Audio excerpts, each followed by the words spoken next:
What kind of things are you using to measure impact? We have slightly different kind of perspectives. So, I mean, the key thing is we really think about what the organization is doing. So in a way, we kind of have an idea of what the theory of change is.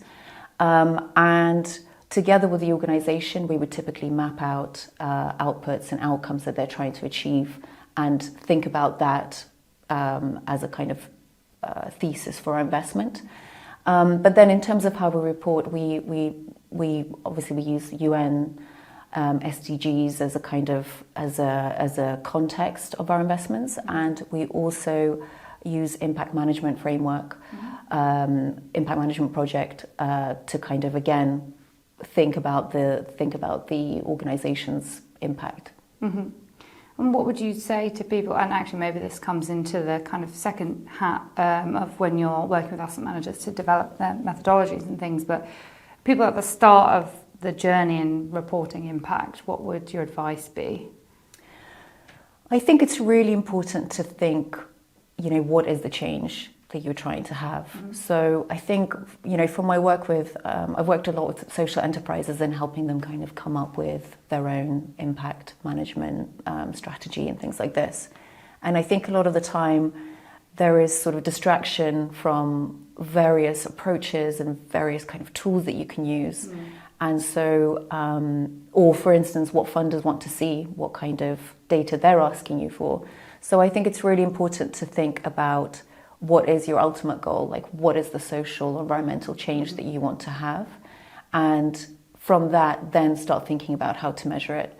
So sometimes we work with organizations where it's very difficult to measure what they're doing quantitatively, and in this case I would say it's fine to write case studies and get stories and other ways of capturing impact.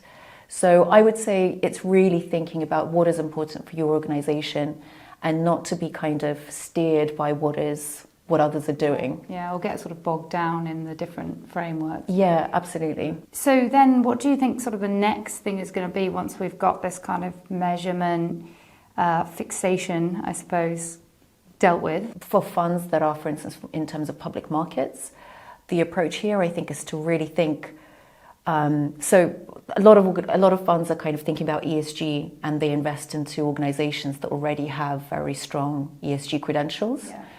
But that kind of creates a risk that some companies that aren't doing so well in terms of ESG, for instance, brown companies that are actually lagging behind in terms of the environmental metrics and things, there's the opportunity to actually work and invest in companies like this and invest into transition projects that will kind of enable them to be more environmentally friendly, as an example. Yeah. So I think it's thinking about that kind of impact. How can the investor work with their investees? How can they engage with them and influence them and nudge them towards creating more social impact or environmental impact as a whole?